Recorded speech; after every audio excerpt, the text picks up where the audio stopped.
Welcome to Teaching Restored, where we get to talk about how great it is to teach the restored gospel of Jesus Christ. And I am with my co-host, Julie Hillyard. Hi, Hello, Julie. Kevin Jones.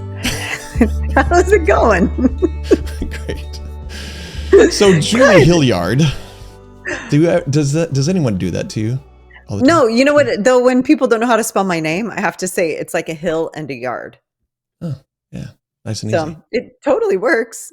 It does. You know, yeah, it's pretty awesome. It's exactly how it is. All right. Uh-huh. Julie, It's true. surprise us.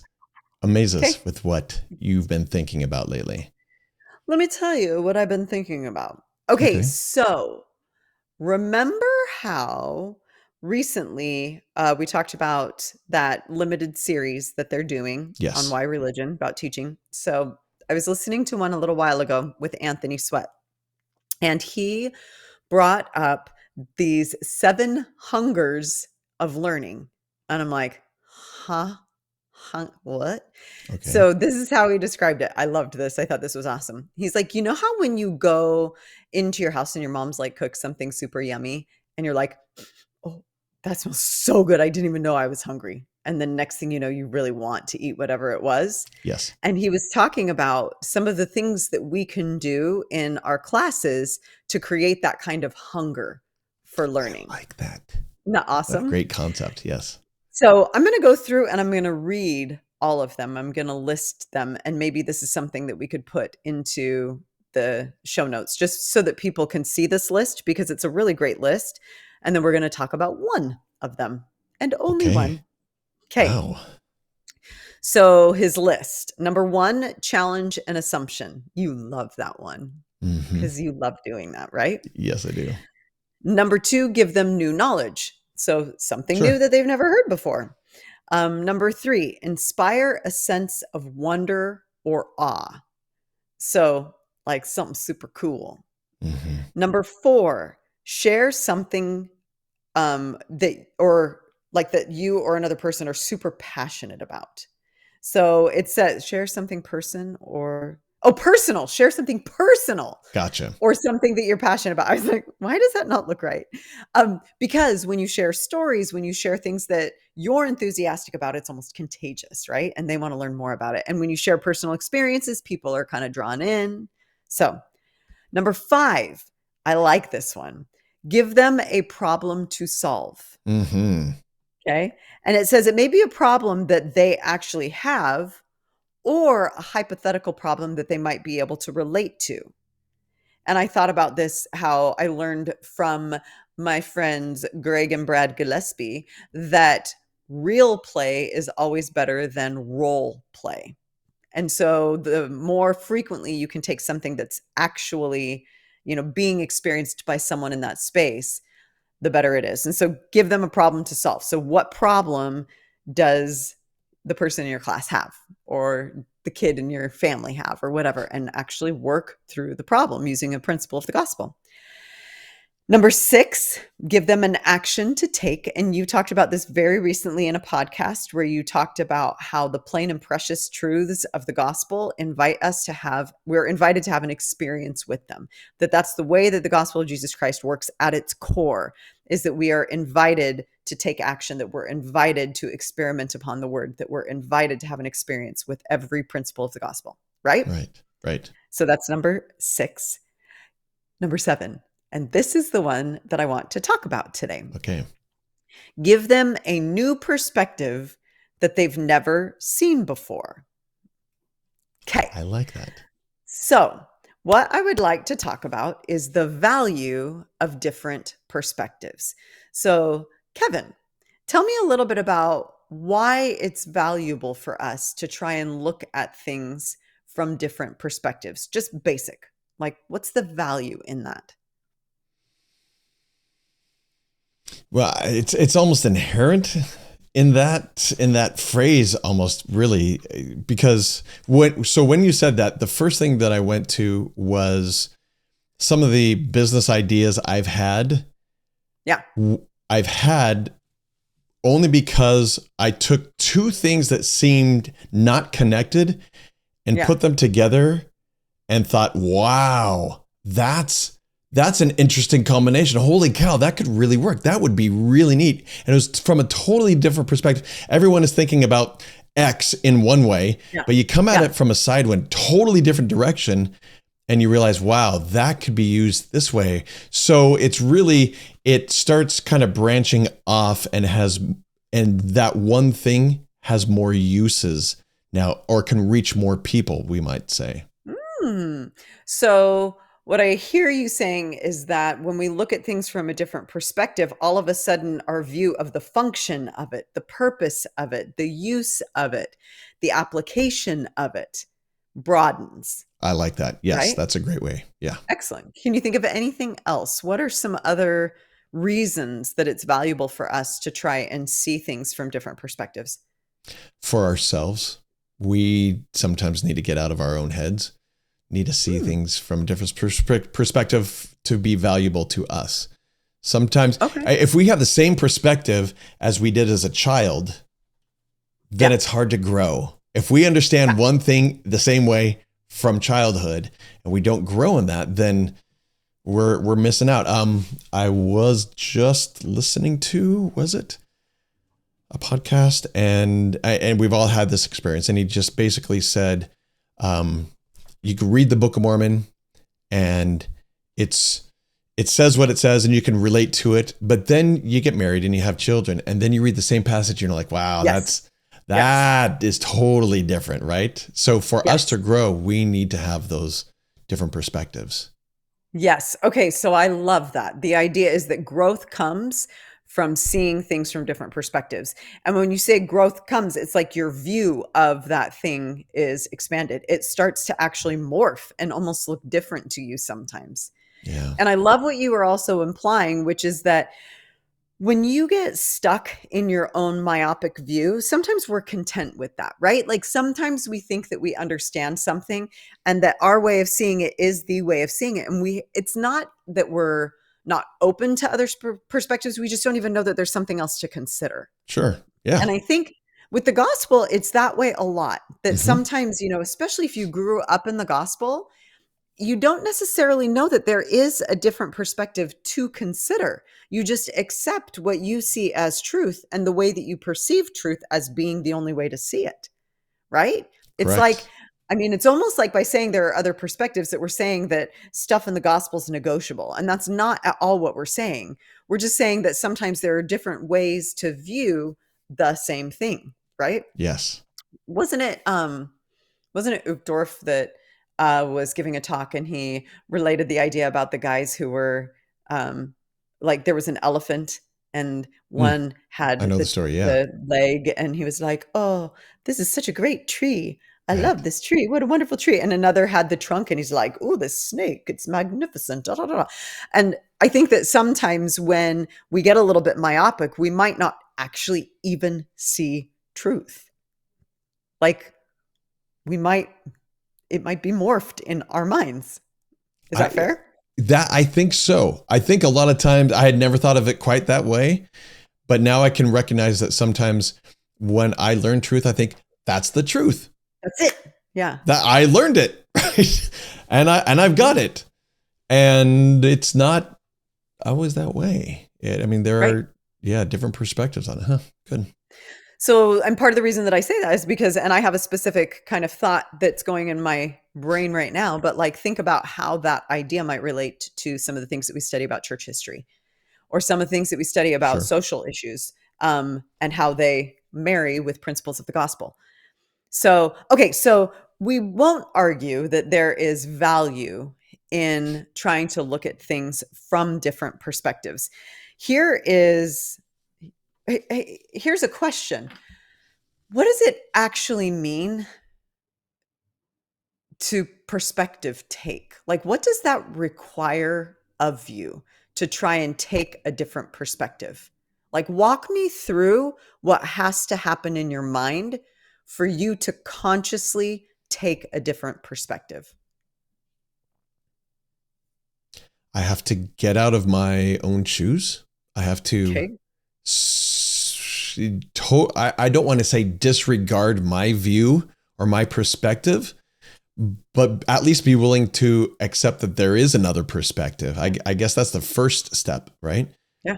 Is Maybe to set say, yours aside for a minute. yeah, and be willing to do that and accept that there is another perspective at all. Yeah. Is that humility? Like Yeah. having the Yep. humility to, and then openness. Maybe you have to like kind Sure. of open your mind to the idea of something else and be humble enough to say, oh, there's a different way than my way. Okay. Sorry. So, What else? Keep going. so in and maybe I'm reading too much into this, Julie, but when I think of perspective take, that means that someone else already has that perspective, and Mhm. I am borrowing Yeah. it from them already. I mean, Yeah. I am love it. I okay? So I I'm love going in that. the right Yes. direction there. You Okay. are going in the right direction because part of what you're acknowledging in that is that just like you have an opinion, thoughts, a perspective about something, you are validating the fact that other people also have thoughts, an opinion, Hmm. and perspective. And you're saying that has value too, right? Right. Okay. Okay. This is where I get stuck. I wanna ask you about this. Okay, push. And I think no, and it's not even a push really against what you're saying at all by any means. Okay. I felt that right, what you said right there, and my first reaction was, "But my perspective's right." Okay. Right. Right? Okay. I'll So true. listen. I'll listen to other perspectives. Yeah, but I mean, my perspective's right, and Right. that was the gut reaction, and then quickly following up with, "Well, maybe it's not." So I can listen to No, no, those. no. I want to I hear. love that. I love it because it's so honest, Kevin. Like that is so honest. How often do we even go into a conversation and think, I'm going to try to be open minded? I'm Right. going to try to see it from another perspective. I'm going to try. And But at I the know mine's same right. time, we're thinking in our minds, but I already grasped this, right? Right. Right. You know what is so frustrating? And this makes us so sad that what we think about does unconsciously influence our behavior. So think about the fact that if you are thinking in the back of your mind, sure, I'm willing to listen to your perspective, but my perspective is right. How are you going to interact with that person? Exactly. The words that you're going to say, you're not, Yeah. so, okay. So here's another thought there. Yeah. I think there's a difference between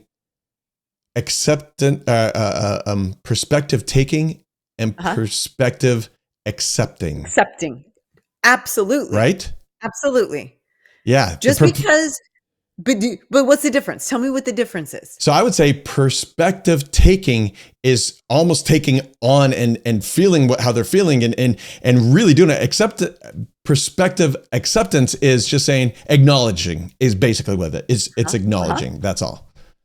Okay. I didn't even know that that is the right word for it, but taking is the right word. Mm, Because what we are invited to do is to take it, to put it on, to see how it feels, to see how it changes us when we try it on, yeah. versus just being like, acknowledge, keep, there's still some distance in Yeah. an acknowledgement when you Yep. perspective accept or whatever, Hmm. right? You're like, I see it and I dismiss it in a Yes. way. But where you take it, you accept, like I now you can't use the word accept because you just used it. I'm not, I just want to make clear because I don't think we have to use the right word. I don't know if it's even the right word. The point is that you are doing this to the degree that you actually can appreciate, sense, feel, like you are literally trying to look through someone else's eyes Hmm. and trying to experience what they might experience with that thing. Does that make sense? Yes. I'm on board with you. And I I love that you talked about the fact that this will not come naturally. Like it doesn't. It's really really hard to do. So think about in your college classes how sometimes you're asked to argue a specific case or to take the opposing viewpoint. And it's really easy to see the value in that when you're trying to learn, right? Right. It is really hard to see the value in that and to be on board when it's something emotional Hmm. or when you have big feelings about it or big Yes. experiences about it, which could even Yes. include trauma. Yes. right? Yes. And so this is a really difficult exercise. And I think it would be amazing to facilitate some of this in our classes. I want to read a scripture really fast. Let's open up to Philippians. But actually, you know what? You don't even have to open up to it, because I'm actually going to read the ESV version of it. Oh, So if great. you want to, yeah, go ahead and open up. It's Philippians, and it's chapter 2, verses 3 and 4. And so you can follow along, but I'm Yeah. going to read the ESV because I think that this is really, really insightful. Great. It says, "Do nothing from selfish ambition or conceit, but in humility count others more significant than yourselves. Let each of you look not only to his own interests, but also the interests of others." Isn't that interesting? Like I got a little lost in "let nothing be done through strife or vainglory," because those were words that weren't as familiar to me. But the idea Right. of selfish ambition or Yeah. conceit, vainglory would be like giving glory to yourself. It's like vanity. The root of Hmm. that is vanity, right? And so it's the idea that we're willing to kind of set ourselves aside a little bit, to not do things from a perspective of self-interest, or in a way saying that I feel like I know better than you. And I think that sometimes, even when you're in a classroom setting where you are learning, that you sometimes think you understand something, and then you just kind of are like, and this is the way that it is. And so when somebody makes a comment, you might be in your mind going, I disagree with that, or that doesn't make any sense, or, oh, judgy, and, thinking something judgmental in your mind. I was listening to something a little bit earlier that made me think about this, how sometimes we look at other people's experiences and we judge, so to speak, the way that they are keeping a certain commandment, whether it be how they keep the word of wisdom. Do they drink energy drinks or not? Is that in the word of wisdom? Can't drink Exactly. coffee.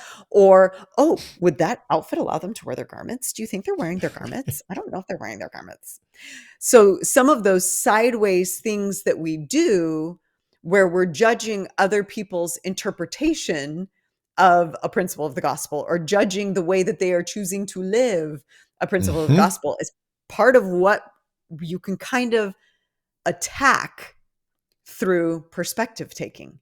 You can unravel in yourself that urge or need to judge, Yes. because you're working really hard instead to set aside your conceit, to set aside your selfishness, to set that aside, and instead look out for the interests of others, and look out for, do you see what I'm saying? Yeah. Yeah. What is in your brain right now? You made a face. I make faces. That's what my family says all the time.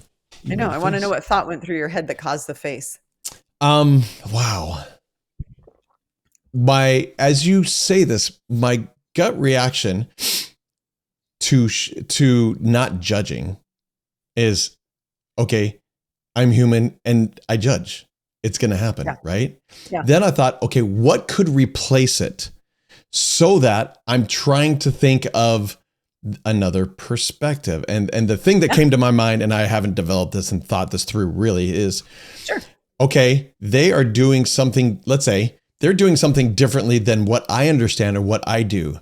Rather than judging it, maybe my mind should turn to, I wonder what perspective they're coming from. I would really love to understand that, because that's not the way I think. So I'm almost looking for things that are not the way that I think or the way I would act, and then trying to understand it, rather than saying, yeah, judgy.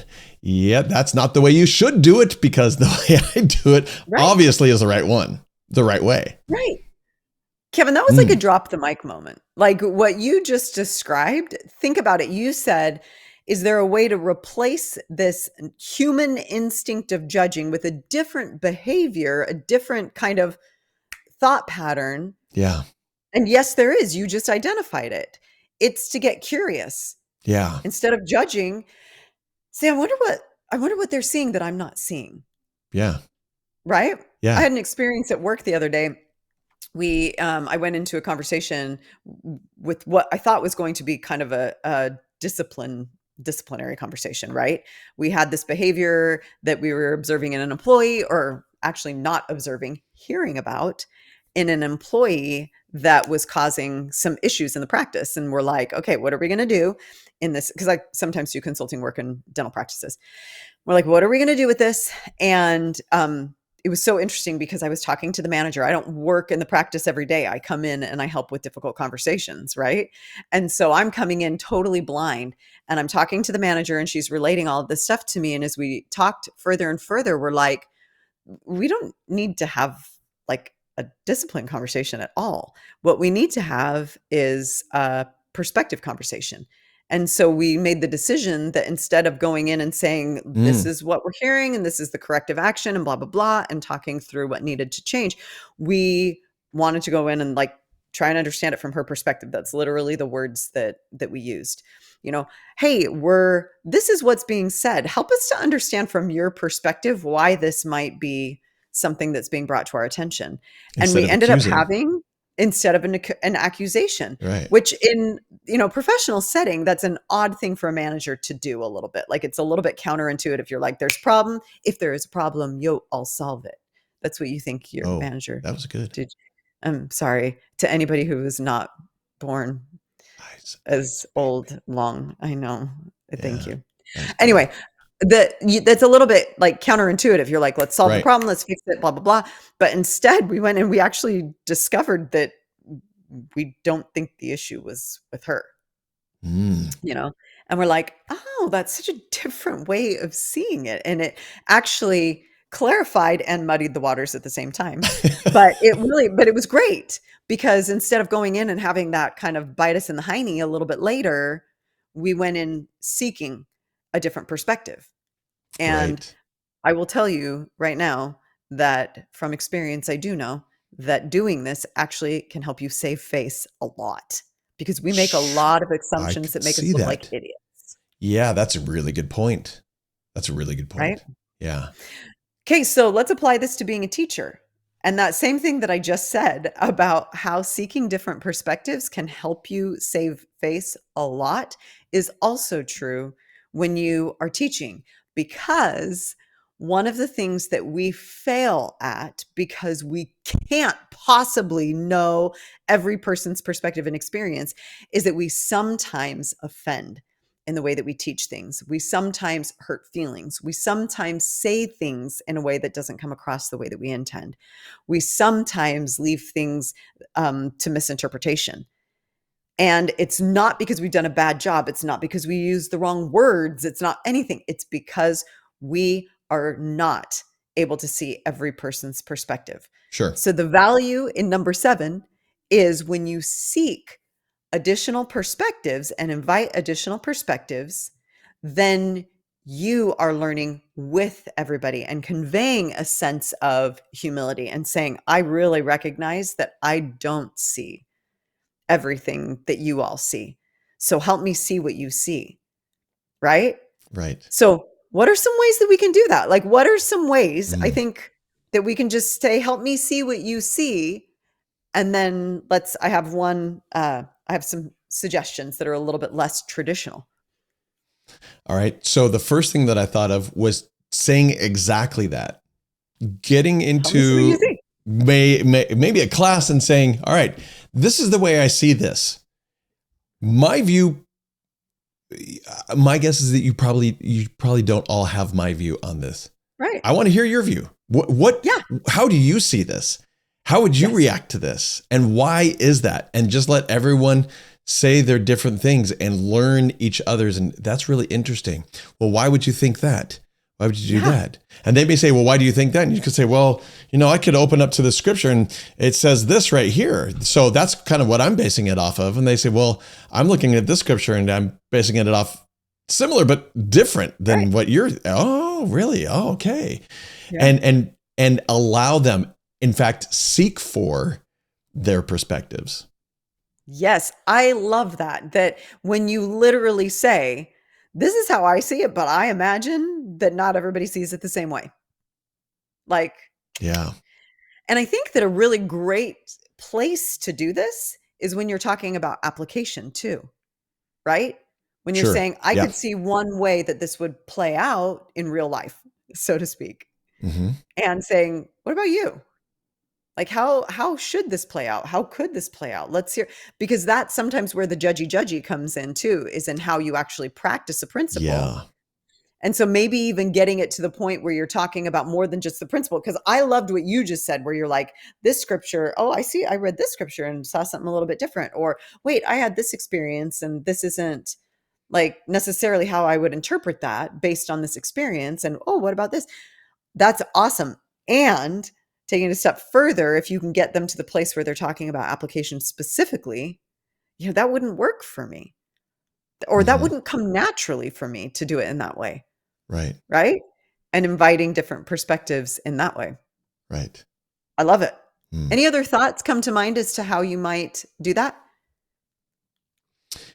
Well, you know what? So I'm thinking of a couple others, but there's almost a prerequisite here that I see, that Okay. the people that you're talking to, they have to be willing to share. They have to feel safe enough that they can share. Totally. Because, Totally. I'm thinking about, taking something and I know it's controversial and I throw it out and just go on, and I assume that, and I, play along with this. Not that I really think that one thing is it, but I know that will almost rub people the wrong way, right? Just kind of throw it out and say, okay, this is this. And I want people to not fight back. I want people to disagree and say, whoa. Yeah. I don't want, then, okay. And then they naturally bring it up, right? So instead of saying, what is it? Introduce something where people were like, no. That's, with teenagers. Well, this is how you handle that. Well, that's not how you handle it today. There's no way in high school that would ever happen. Oh, really? Well, what would happen? Why then? not? Tell me me more. Yeah. Yeah. Exactly. Yeah.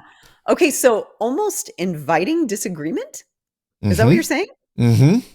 Okay. I love that. And part of the reason is that it causes them to think about that hungry thing, right? Why this is a hunger. That's a hunger. Of Yes. learning. Because people are like, no. And when they start to feel something, they want to defend it. And so that's kind of like they're engaged. Right. I think that's fantastic. I love that. And I think there's a difference between contention and disagreement. Right? Totally. We're not talking about contention. We're talking about disagreement. And you're trying to bring out the disagreement so you can look at other people's perspectives. Love it. I'm going to talk about that more in just a second. The other thing that you brought up at the beginning of your comment is about them feeling like they don't have any force fields up, right? They don't need to protect themselves, that they actually can share. They feel psychologically safe participating. And one of the ways that you help that to happen is by acknowledging and validating every single response. Agree or disagree, you validate. You acknowledge it, you empathize with it, you repeat it back, you show that you respect it.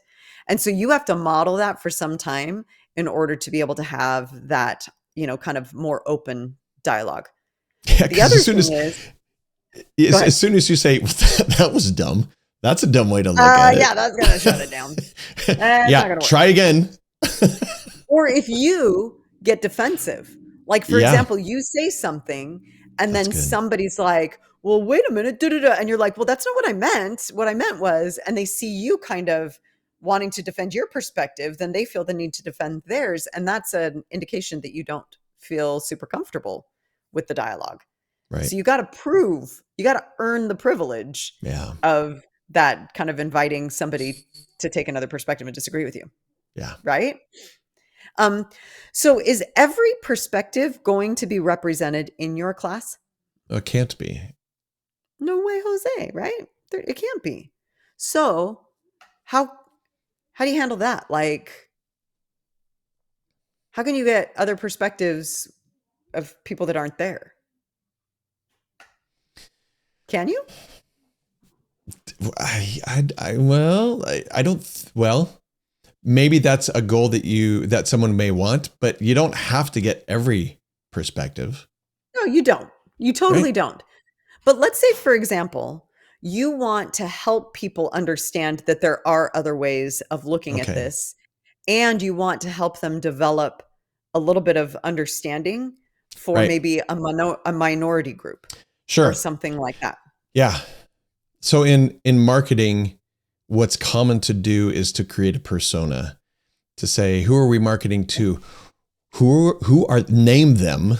What are Yep. they like? What are their experiences? Da, da, da, da, and go through and create a person, and then say, how would they react to this marketing? Or Yes. we can pretty much do the same thing, and say, okay, you have those perspectives. Okay, let me give you an experience of someone else, and you go and create a persona of someone else, and say, how would they see that issue? Perfect. I love that suggestion. And sometimes, in order to really look at something, maybe you have to create multiple personas, Mm-hmm. right? But Yeah. part of what you're doing is saying, let's invite ourselves to step outside of ourselves. We've heard some different perspectives in here, but like, let's step even further outside of what we're finding in this classroom and try and see what this might look like from a different perspective. Yeah. And I love the example of, creating different personas to do that. So take everything that we've kind of just talked about right now with this inviting different perspectives from them, inviting them, kind of needing to create some psychological safety so that they'll continue to talk about it, and then even inviting them to take the perspective of somebody who isn't present, maybe in the form of a persona or something like that. And I want you to think about some specific topics for just a second. Mm. Okay, so I threw a few topics out, and then I listed in just my mind some of the perspectives that I thought could add value to and help us to see more and expand our understanding of a topic.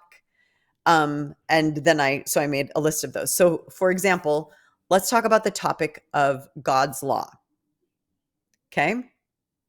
So what are some of the perspectives that you might want to consider if you are studying about the role of law? You stumped me. Okay. I'll give you an Wow. example. What Okay, please. about, here's the first persona, somebody who does not like being told what to do. Okay. Sure. How might they view God's law? Okay. What about somebody who is a rule follower? Okay. So you could even divide the class in half and say, okay, you all hate being told what to do, and you all Mm-hmm. are rule followers. Now tell me how you would tackle this scripture, right? Something like that. Good. What about the perspective of an inmate, Right. right? Yeah. Why not?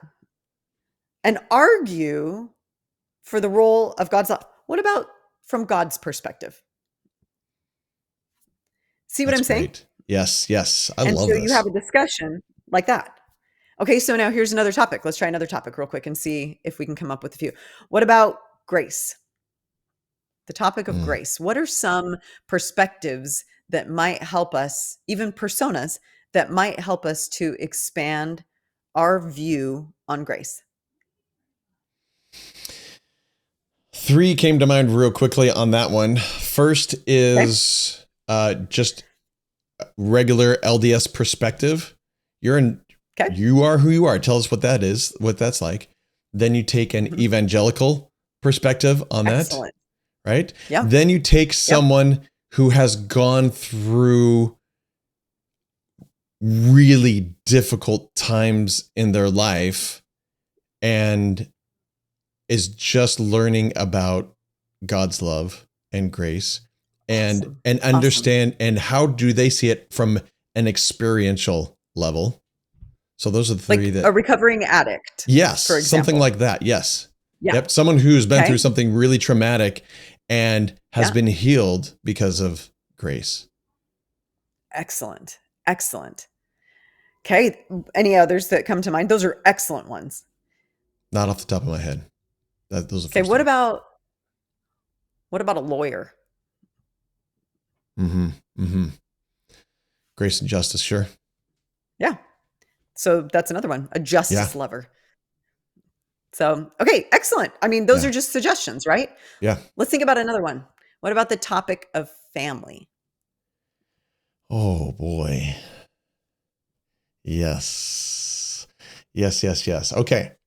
Take God's perspective. Take the Okay. perspective of someone who has never been married and doesn't want to be married and doesn't want to have kids.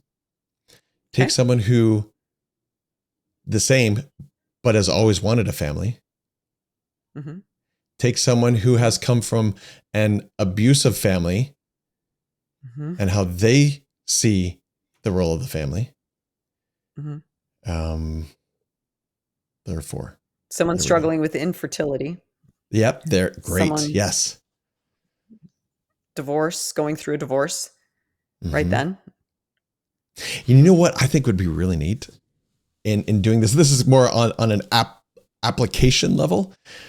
Is if we, and I want to really try this. I want to take a group, split them off, and then give them their rules and not let Yes. each other know what those rules are or the personas are, and say, this is your persona, this is where you're coming from, and then So let good. them explain from their perspective, and that not only their persona but then their perspective of why. So good. So good. Like nobody else would know Right. necessarily, but Right. you know, Right. right? Yeah. And then Oh, have, oh, I oh, wait. love No, that. I've got another one. Okay. Let Tell me. me add to that. Okay. So this would be so fun. Okay. You do that. You have those groups broken up. They don't know who each other are.